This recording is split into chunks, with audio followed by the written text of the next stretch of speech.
The Super 6 World Boxing Classic returns on Saturday, May 14th, when Andre Ward, the tournament leader, takes on Arthur Abraham.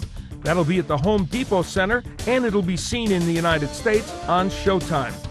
Andre Ward, the WBA super middleweight champion, leads the tournament with 6 points. He's won all 3 of his matches.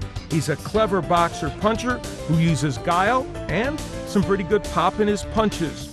Arthur Abraham is the former middleweight champion who has 3 points in the tournament. That came courtesy of his knockout win over Jermaine Taylor, a fight in which he showed lots of power and aggression.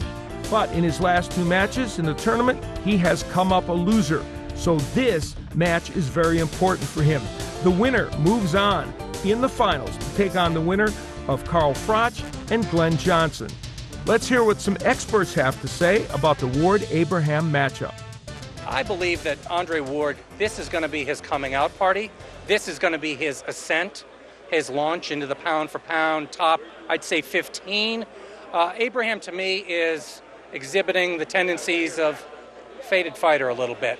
And I expect Ward to handle him pretty easily, take most, if not every round. And with this fight and with this win, more people will be talking about Andre Ward. Well, I think it's interesting, Andre Ward and Arthur Abraham in the semifinals of the Super 6, because if you talked about this matchup at the start of the tournament, I think the perception would be a little different than it is now. Abraham, of course, with Kessler was a pre-tournament favorite, and Andre Ward was, well, who'd he ever beat? Now, Ward's the favorite. Abraham coming off a very disappointing fight with Carl Froch. And to me, you have to make Andre Ward an overwhelming favorite, but what makes Andre so interesting is you're never quite sure how he's going to win, how he's going to approach a fight. Will he fight Abraham's fight and beat him that way? Will he box and use more of the Froch approach? So I think Andre Ward's the overwhelming favorite for the Super 6 right now. Abraham's fighting for his career. Maybe a desperate fighter will be a very effective one. We'll see.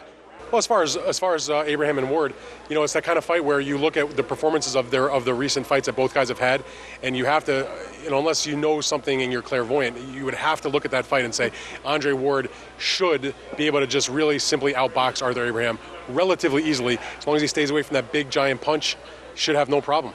And as far as where these guys' careers go, I mean, Arthur, if he loses, you know, it's not like he has to retire, but he'll have had 3 losses in his last 4 fights, the 1 win being at a much lower level. And so he's going to have to really reassess things. And for Andre Ward, it means going into the championship of the tournament, which is what he's wanted to do, and sit back and watch what happens on June 4th between Carl Froch and Glenn Johnson and fight the winner of that fight. And then if he can win that, move on to some even bigger fights.